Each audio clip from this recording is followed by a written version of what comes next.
So you first of all, what you're not gonna do is quote unquote hang up on me or put me on mute while I'm trying to explain myself. So like I really hit you with the I hit you with the intro. hit me with the beatbox. Anywho, like millions of other Americans in this world, your boy was out here working and not working, but working hard. So, of course, there's a few opportunities throughout the day, just like any other normal functioning adult with no life. I get on social media a few times a day during the workout. Today, for some odd reason, I guess every time I checked Twitter, nothing was on. Nothing was popping, as they say, or trending. But maybe You I know spent what? most of the time I spent today in like my little 5 minutes of social media was on Facebook. But shout out to Troy and Tyree for Yes, getting engaged. congratulations. That was beautiful. Yes. My Yes, boy beautiful. Troy with the that boy with Beautiful. the words, man. Like he's always had a way with words, but that mug was beautiful. So shout out to Most shout definitely. out to Most them, man. definitely. But Yeah. I didn't like today was obviously I was out Thursday and Friday from work. Langston, of course, was my son. For those of you who don't know his name's Langston. Gave him a plain extra Oh. name. Anywho, his first week of daycare was last week, and of course, we knew it was going to happen, but we didn't know it was going to be this early. But he ended up getting sick from the daycare, which is, these things happen. We need him to build up his immunity anyways. And so he got sick that Wednesday, and then of course I took off Thursday, and I had already planned on taking off Friday, but it all worked out. Just nurse him and get him better. But meanwhile, while he's getting better, he passed it on to me and his mom. So we both out here sounding like Chucky from Rugrats, and just it's all bad. But we here, thankful to be here, and more than anything, now I get something to look forward to after this podcast to watch this trailer. So shout out to Yeah. everybody's listening right now. You've all seen the trailer before I did. Yeah, so shout out to y'all. Well, yeah, later on in the podcast we'll talk a little bit about how I felt about the trailer. But so we're still gonna talk about it, even though I ain't seen it. All right. No, well, keep going, okay. Keep going, host. Keep going, host. I am the perfect host. See how this man does? And you better not edit none of this out of the damn podcast. I'll leave it. This better I'll make leave it to the final cut. You feel me? This better I'm make leaving it to it the all final cut. in. Or I'm sending 10,000 people to send $1 request from your CashApp, player. Partner. But this weekend, man, your Sam Houston State Bearcats, you got the hoodie on, man. Y'all going to the national championship. Let me ask you one question, because I turned the game on when they were down 24-3, I believe, in the third quarter. Was there any doubt that you guys were going to come back and get back on top and finish the job? So I was actually out and about for the first 2 quarters, but I was listening to the game on my ESPN app. I was driving most of the time. My wife didn't know this, but I had my AirPod in my left ear since I was driving, and I had the game playing on the phone. I'm trying to, handle 2 conversations at one time. But anyways, like I said, I'm the man in this house. I listened to the first 2 quarters of the game, and at some point I had to stop because I was obviously losing control of being able to listen. Selective listening by that means. So I cut off the game, and when I got back to the house, the score was 24-10. We were down 14. I was like, dang. And I was like, all right, I'm gonna put this. We're out because we were getting a bunch of stuff when we're out. And part of the things we were getting was there's a little piece that goes to my son's crib. So now he's going from like an actual crib, and we're taking one of the sides off the crib, and there's like a rail, so when he rolls in, he doesn't roll out the bed. I was gonna put that on, and my head, for some reason, I said it's gonna take 5 minutes. It took 45 minutes. By that time, the game was already over with. DeMaric, shout out to DeMaric, he texted me and said, "Hey, Dane." So I take it. Well, let me read to you exactly what he said. Do it. Which there is no way for me to tell what the results of the game was based on what he said, but I'm gonna read it. He kept it so neutral. Yeah. So he was like, he had the stale face, the little, the emoji with the dot eyes and then like the little slant mouth. He's like, yeah, extra quiet, broham, ... And I was like, oh, damn, we lost. No. They came in our house and kicked our teeth in. And I was like, missed the third or fourth quarter because I was fixing Langston's bed, upside down smiley face. Damn it. What happened? And then I said ... And I couldn't wait. I seen the little bubbles, and he was texting. I said, I can't hold it. I went in, I checked it, and the first thing I seen was the bolded, of course they bolded the team that won, and they said SHSU, and I was like, yes! I have no idea how we pulled it out, but we came back from behind, and I was there the whole time. I missed everything. So he put me on to. I didn't know this was a thing, but apparently I've been living in like 2 decades ago. But apparently you can go on ESPN app and you can watch games that have already been played. I had no idea. I am so sorry to everyone that's already been knowing about this technology, but I did not know. Maybe I'm old. Anyways, I watched the last 2 quarters of the game, and it was brilliant. Hats off to those young Bearcats. Yeah. Despite those horrible odds of being down by multiple possessions and when all hope seemed lost, they banded together and stayed in the foxhole, and they pulled out the dub. Shout out to the defense, number 1. Shout out to the special teams, number 2. And shout out to the offense, number 3. And shout out to the whole team, number 4. Bam. So that leads us to Frisco. Again, this is the third time. Who'd you play the last 2 times? The last 2 times, North Dakota State. Yeah, North Dakota State. And this time we playing the South Side. So yeah, some Jackrabbits. Different results. Yeah, hopefully it's different results. But those guys, hell of a like this. We've had some pretty talented young men that come through the university, and proud to be a part of it in some way, shape, or form. But credit to all those athletes, or as some of my kinfolks say, athletes. They throw a U and an H. We some athletes. We some athletes. So shout out to the Bearcats. No, yeah, for sure, man. SHSU Nation for holding it down. Yeah, I watched the second half of the game, and from what I've seen from the highlights, it's a completely different game from the first half. Like all the momentum was on Sam's side. It took one play after another, one touchdown to get them like 5 minutes. Within like 5 minutes, it was like who's the number 12? Who's the number 12 cat that took the punt return back? And then scored that slant and go. But he helped change the momentum for the whole squad. Dude got the legs on him, man. Yeah, he was chopping. When they showed that alternate view of the touchdown, I was like, okay, I see that, but how the hell did he see that over there? Because he was like, hand.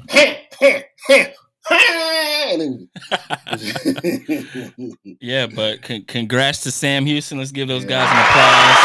Hell of an effort.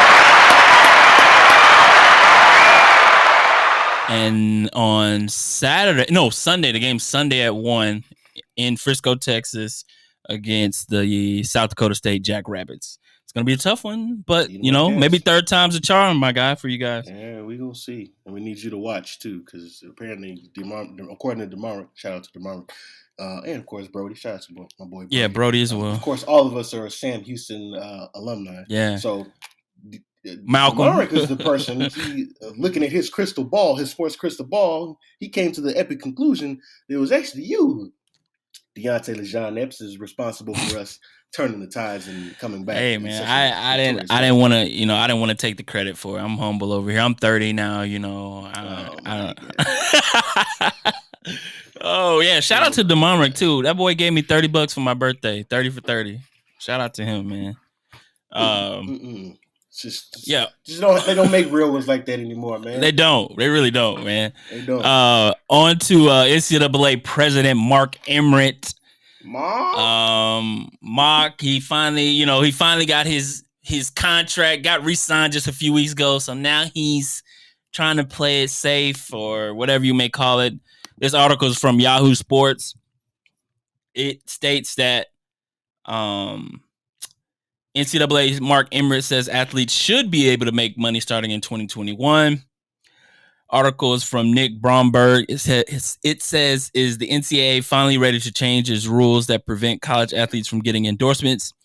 As states across the country are set to implement laws this summer allowing college athletes to make money off their image rights, NCAA President Mark Emmert told the New York Times on Friday that he wants the governing body to officially allow athletes to make sponsor and endorsement money before those various state laws take effect. In an interview with the New York Times on Friday, he said he would recommend the college sports governing bodies approve new rules before or as close to July 1st. And then Dane, Georgia put in a law recently for NIL, their NIL athletes. But I was kind of reading into it, and I did have the article up somewhere. Here it is. what I don't like about the Georgia NIL law, they are allowing they're taking, all right, for example, if I'm an athlete at University of Georgia and I do a commercial for a local dealership for $10,000, the NCAA will take 75% of my $10,000 from that deal that I had with the car dealership, and they're putting it into a pool of not just my money, but a pool of all the athletes in the state of Georgia's money. And then when I graduate, everybody gets dispersed that endorsement money, not just me. So I was listening to a Bomani Jones podcast this week, and he was talking about it, and I kind of agree with, like, it seems like it's just another way to curtail. I mean, we're gonna give you what you want per se, but we're gonna adjust it so that it still benefits us, where we don't have to give you everything at that particular moment. Anything that stands out to you about what Mark Emmert said or the Georgia NIL law? Oh yeah, I mean, there's always a but. There's always a but. Yeah. Always. Anytime you're dealing with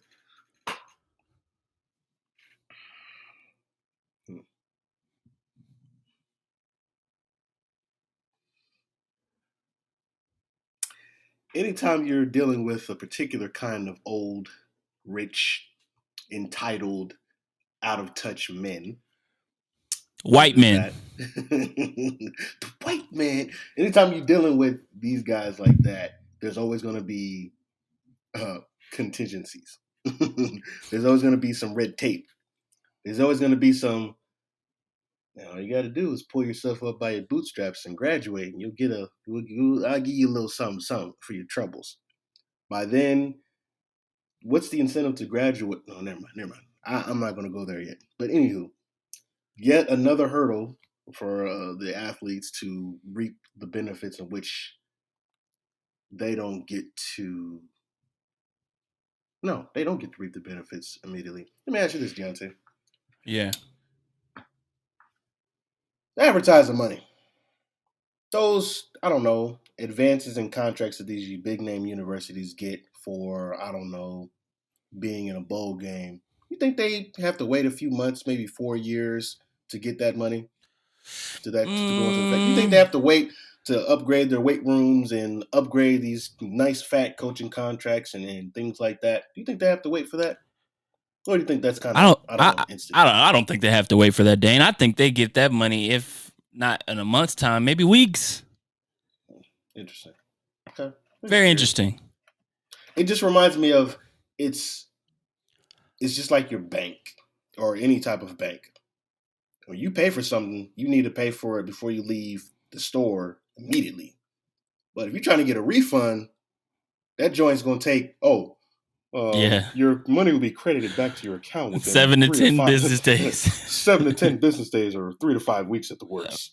Right. And we're going to slap a $2 charge on there, a service charge on there. Like, what the how you going to tax me on something that I, like, how you going to tax me on something? Anyways. Yeah, and even in general, just like in life, like when you see somebody else doing something that's benefiting them, like, hey man, I want to try that. Yeah. And then right when you try it, the things change. Like things change, the tables turn. Like everybody can benefit from it, but me. Ain't, like I said last week, ain't no fun when the rabbit got the gun. Yeah. Ain't no fun. But they can call it what they want, a step in the right direction. But this is nothing. This is nothing that no one else didn't, already see coming. There's always a contingent, and of course, it's Georgia of all places that comes with something stupid like that. It is what it is. I mean, the NCAA had delayed this particular vote for, and the people that don't know what NIL stands for, is the name, image, and likeness, for players to get paid while in college. So, for us video game heads, that kind of goes with our old NCAA football video game that we are craving for. And I'm sure the EA Sports people are definitely looking closely at what's going on.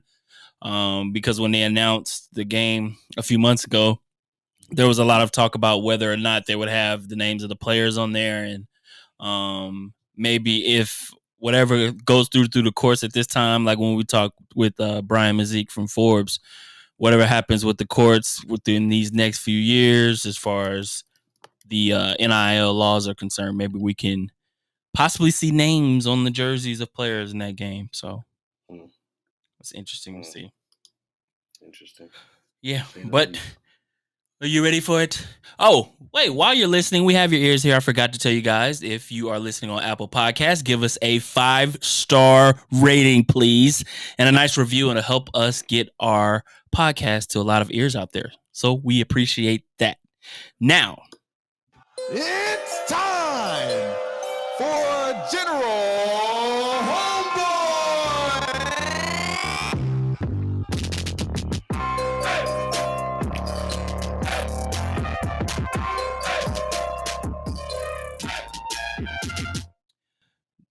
General Homeboy and his sidekick, player personnel. We are here.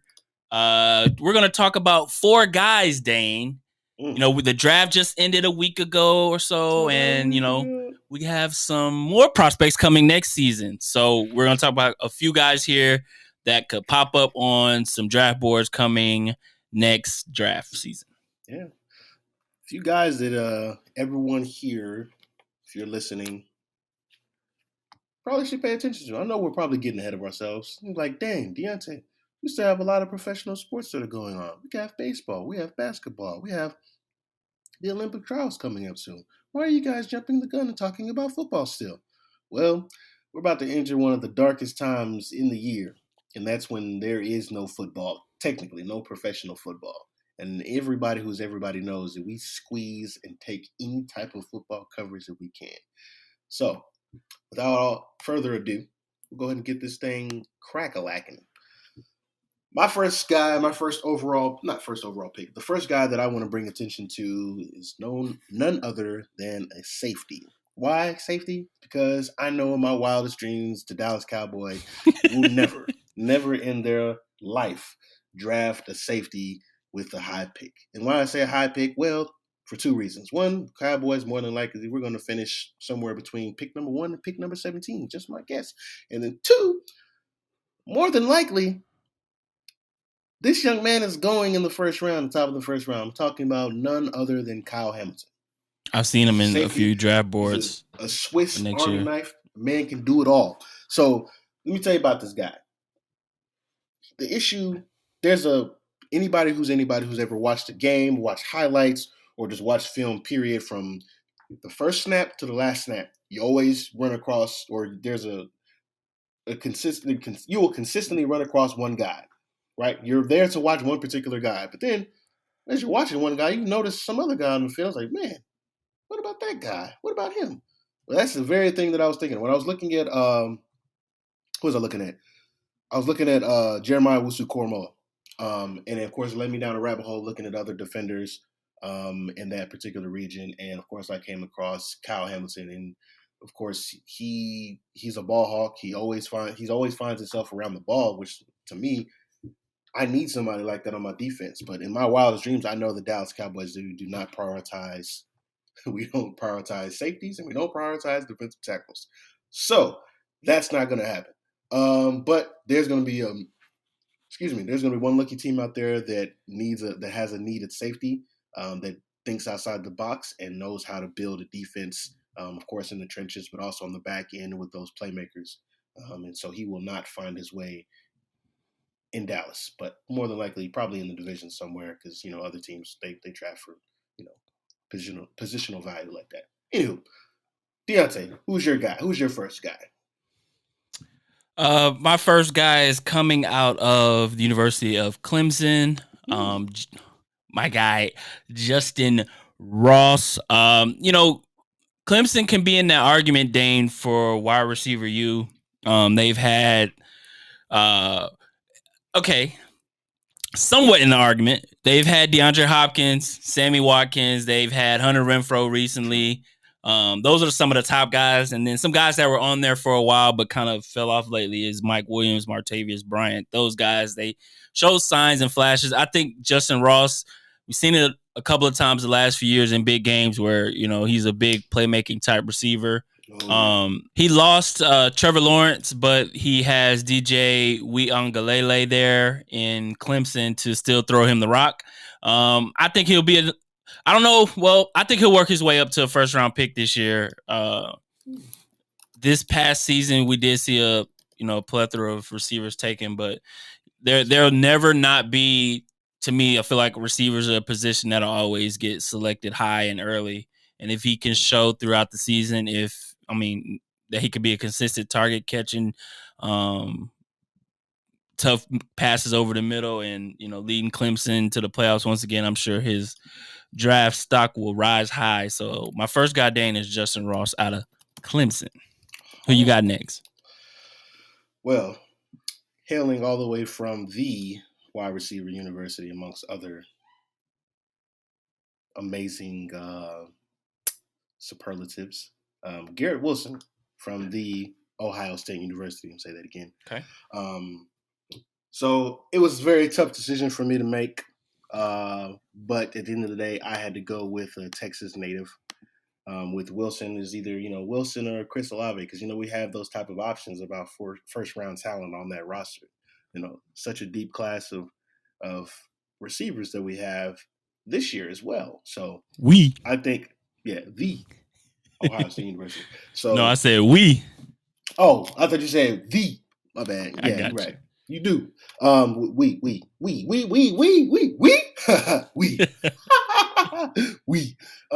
So what you want in your ideal wide receiver is not only speed, that getaway speed, but that get started speed, and of course that getting in and out of the breaks. On top of having some really soft hands and giving the quarterback a nice window or opportunity to get the ball to them in several occasions, red zone, first down, or just genuine, guys that make people miss. So we have no shortage of that in this upcoming draft, but more if you're looking for someone that brings a little bit of both to the table, they can route you up as well as catch the ball at his high points, and then of course just a route technician.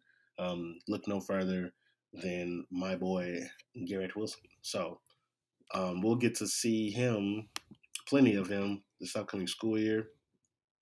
Really, very, very excited. Didn't think I would ever be this excited about a product coming out of Lake Travis, but that's a story for another day. So, Lake Travis Cavaliers. My second guy, Dane, is going to be Jaden Daniels, quarterback out of Arizona State. Last year, Pac-12 season was cut short because of COVID, so they had play only like maybe 5 games, maybe tops, unless you went to the Pac-12 championship game. But his freshman year, he put up 2,900 yards passing, 17 touchdowns, only turned it over 2 times in the air. I think in the Pac-12 where there's not really a dominant team over there, everybody sees the Pac-12 as like the bottom of the Power 5 conferences. Jaden Daniels is one of those players that I've actually watched a couple of his games, and he's like what the scouts love about quarterbacks as far as being tall. He's 6'3", probably could put more pounds on him going into the league. At right now he's only like 185. Next year he's going in as a junior next year, so he probably could stay another year, but I think if he puts up big numbers having a full season, he may decide to declare for the draft. And especially if he sees the dollar bills and if they're winning ball games and competing for a Pac-12 championship, he could sign that agent and he could be hearing his name called come draft day. But I like the kid. He's 6'3". He's not really known to be a dual threat kind of guy, but he can get out of the pocket and make plays when need be. But yeah, if you guys haven't heard of him, check him out. Jaden Daniels out of Arizona State. Yep. Man. See, that's how I know you're offensive minded. My guy went and picked 2 offensive players. Didn't even worry about defense. I know. I thought about it, bro, but I was just like, man. I knew you were gonna say something about that. I was like, man, I'm just going offense wins games. Gotta nitpick anything is right, especially if you're a Cowboys fan. If you want to win championships, the Cowboys fan is not for you. Because all we do is sell tickets. Yeah. It's time for General Homeboy!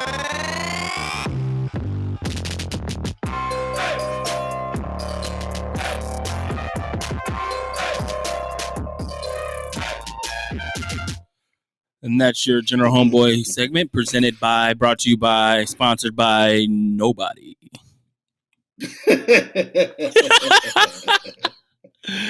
Oh, did you happen to catch DK Metcalf this weekend, my guy? Yes, I did. As many Texans were in the track and field spirit, I did catch it.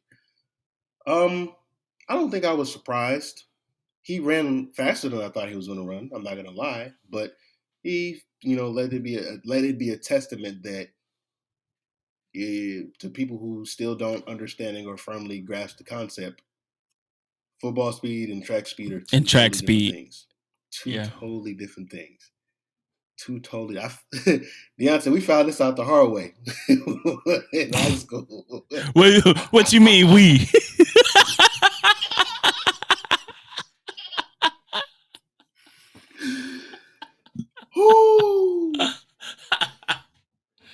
I hear Langston laughing too. Oh, that was my bad. That was my ringtone. Oh, I was like, wait a minute, where's he at? Like, you supposed to be asleep. I'm leaving that in my too. eyes got. I was like, oh snap. Okay. Oh, but yeah, for everyone that doesn't know, DK Metcalf from the Seahawks, he ran trying to qualify for the 2020 it is a 2020 Olympics, but it's in 2021 because of the delay. Ran a 10:36 in the 100 meters, and he finished. Is fast. It's fast. Most definitely. Very fast. Most definitely. He went viral off of chasing down that guy on the interception last year, and kind of got hype around it. So he didn't quite make it, but man, 10:36 is fast, and I think DeMonrick or Brody had mentioned like that kind of size he has on him, moving that fast is incredible. Yeah. So 6'4", 235. That's crazy. Just to put it in perspective. Everybody that he was running against, everybody that he was running against probably has trained their entire life to run that particular race. They knew that was their race when they were in high school, right? I don't think DK had a background or a background as a track and field sprinter in high school, but he does have speed and possess speed much faster than anybody that I know. However, a lot of the guys that he was running with were professional sprinters, and it's not. It just goes to show that no, it's not a slap in the face to sprinters and Olympic qualifiers. However, it is just to show the general public like you think this is fast. Wait till you see this guy that weighs 165 pounds and is 6'1" and has been training to run the same exact 100 meters thousands and thousands of times a year. So shout out to DK Metcalf. And hopefully it inspires people to continue to play multiple sports because honestly, the sky's the limit, One day, one day you're, an Olympic athlete and you're like, maybe I can go play football. Maybe we'll see that. That'd be pretty cool. That'd be pretty dope. I think so. But how does that... Did you get a chance to? I know that I was telling you that the entire state of Texas was kind of in the mood for watching some sprints because, of course, the Texas State championships they took place over the last week or so, and of course they wrapped up with the 6A, the 1A and 6A, I believe, on Saturday. But of course there was some speed there as well. You get a chance to, or did you see anybody in the area or anybody in your area that went to state? Yeah, the only ones I really saw and kept up with, I didn't keep up with most of the athletes, was our former coach, Coach Daniels. He's coaching at Shoemaker High School in Killeen. His guys finished third in the 4x1. 4x1? Yeah, 4x1 relay. So they got the bronze. So that's pretty dang impressive because, Texas and we always have those arguments about Texas and Georgia. Florida, Georgia, exactly. Out of those athletes, high school athletes, which are not even the most athletic, but the most fast. 4x2. My fault, not 4x1. My bad. 4x2. Oh, Shoemaker won 4x2. Yeah, they got third place. 4x2. Okay, 4x2. My bad. Yeah, man. So, kind of like what you were saying, man. Like you see it all the time with athletes, like going on a professional level. Like most of them were like dual sport athletes, basketball, track, football.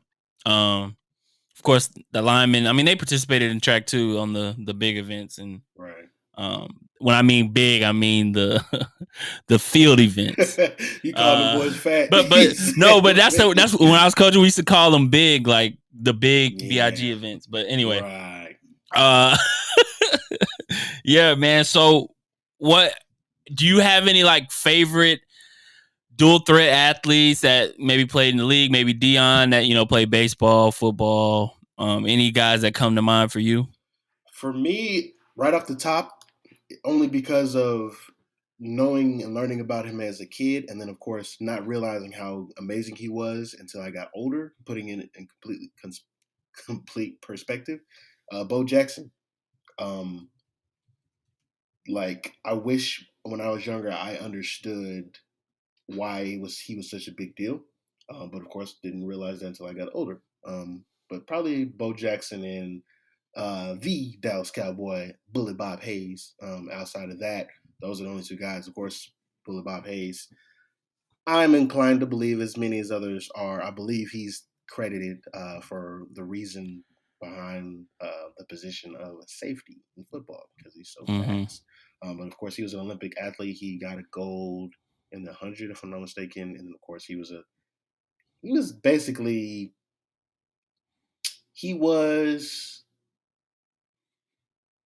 wide receiver. But I mean, they used him in so many different ways on offense, but mainly he was a wide receiver. He really wasn't anyone that's capable of shutting him down or capable of keeping up with him. But that's Olympic speed.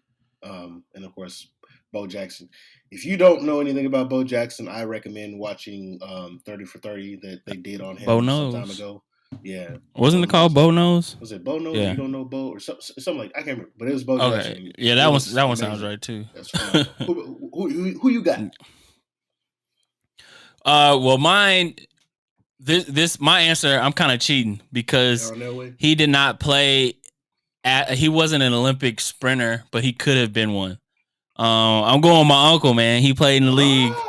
Yeah, he played in the league from like 82 to 88, and he played for the Packers and Jets. But before that, in 1982, I believe he had like the second fastest 200-meter time in the world. So if he wanted to, he could probably go do both. Yeah. But football just was the logical choice at that point in time. But yeah, man, look up my uncle. I had him. I probably should get him on the podcast for sure. But I talked to him when I worked for Sikkim 365. He came on the show there and talked about this particular story, and I'm gonna share it here because it's pretty funny. I don't even think I told you this, Dane. But back when they had like, how now they do the Pro Bowl events, like the different games and stuff. Back in his time, they had the NFL fastest man competition. Yeah, I remember that. Well, when D'Angelo Hall was in it at one point. Oh, okay. Yeah. So this particular one, I don't know who else was in the competition, but it came down to my uncle and Darryl Green from the Redskins. And Darryl Green was fast. If y'all know Darryl Green, he was fast as hell. And so it's on YouTube, and I pulled it up a while ago, but they ran a 100-meter sprint, and it came down to like a photo finish, and my uncle thought he won. And if you look at the tape, it shows like my uncle put his head down before and crossed, but they gave it to Darryl Green, the world's fastest man competition, or like NFL's fastest man, which they should bring that back. That sounds cool as hell. But yeah. He would probably be my pick. That'd be dope. I think it would garner more interest in whatever product it is they put out on and now which I understand. And then I feel like players nowadays, like they pull a muscle just stretching or something. It'd be a whole controversy. you put it somewhere in their contract or incentivize it much more. You want to have them risking hamstrings out there. How about you up that ante about that price? Because there is money. We know there's money in the league. Like, let's not play games here. But anyways, right. Good choice. And I did not know that. Yeah. Story. Learn something new about the Hamptons every day. Shout out Uncle Phil. Some quick hits before we get to our nerdy news segment. Dane, on Wednesday, NFL schedule releases. You know, they always get all hyped in the media about the schedule, who plays who when. Well, give us some ugly ass Giants again. Yeah. Y'all probably playing the Giants week 1 Monday night, like or Thursday. Y'all always play the Giants week 1 for some reason, man. I don't know why they do primetime spots too. I'm like, come on, bro. It's usually like the Sunday night game on week 1. Yeah, I'm like, come on, bro. Yeah.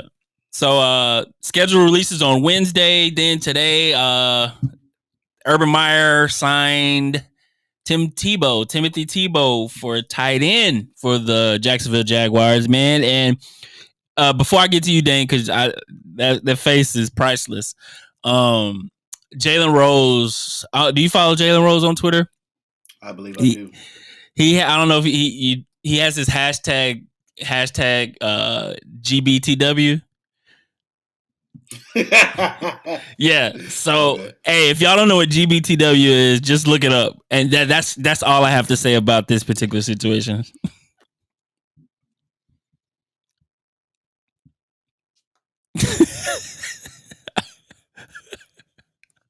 I don't think Dane has anything to say about this situation.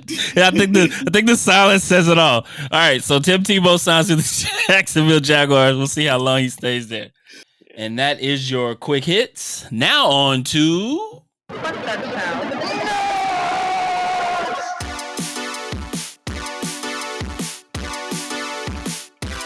I feel like I was supposed to skateboard.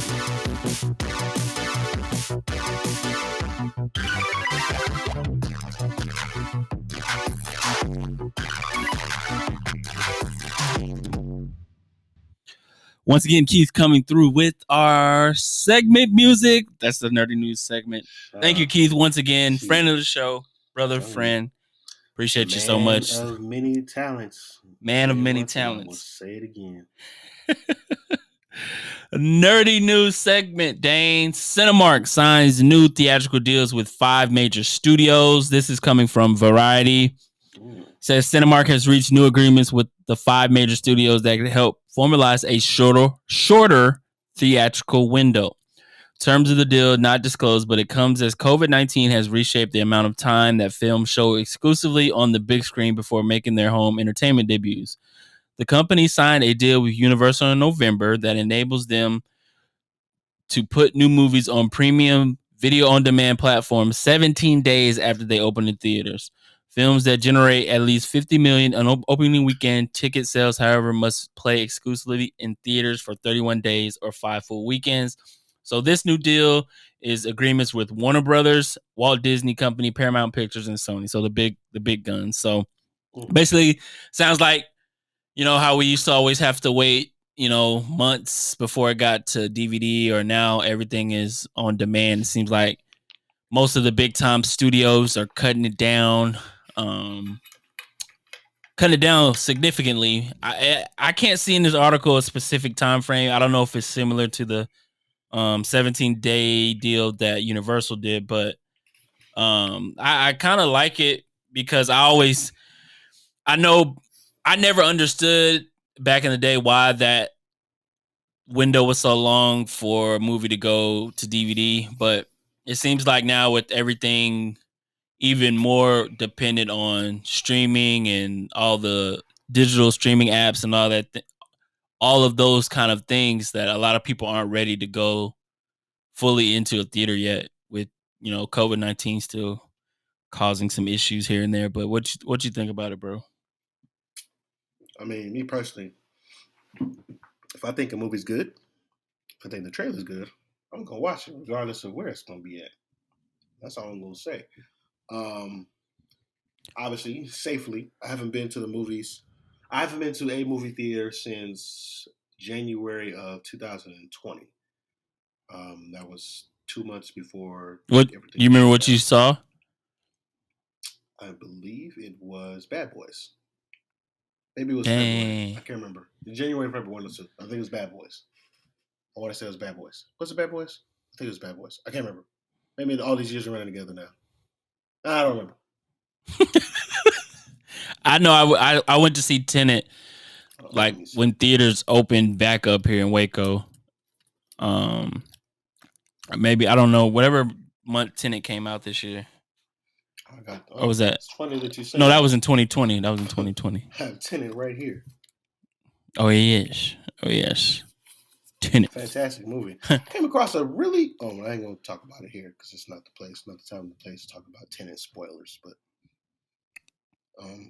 yeah. It was Bad Boys. It was Bad Boys. Bad Boys. Yeah. It came out January 17th, and I think we seen it the week after my birthday or something like that. Can't remember. Yeah. I needed to see that because I mean we grew up on that. Bad Boys. Will Bad Smith Boys. and Martin Lawrence, Mike Lowry. Mike Lowry. This next one, Dane, I know after all the struggles you had getting a PlayStation 5, so it comes as no surprise. Sony now expecting PS5 shortages to continue into next year. This is coming from IGN. It sounds as though PS5 supplies will continue to be limited into 2022. It was never going to be easy launching a new console on the middle of a pandemic worldwide, but Bloomberg now reports that Sony has spoken to a group of analysts about the supply constraint issues affecting PlayStation 5 supplies, reportedly warning that shortages will continue into 2022. I don't think demand is calming down this year, and if we secure a lot more devices and produce many more units of the PlayStation 5 next year, our supply won't be able to catch up with the demand. Coming from Sony. I'm not very familiar with how the production of this particular console does, but you would think maybe like because things are kind of getting back to somewhat better, you would think, but this seems to say otherwise. I think it has a lot to do with let's see. What is the particular part? I'm trying to Google what this particular part is called because I don't want to misspeak. Okay. Let me see this. Excuse me.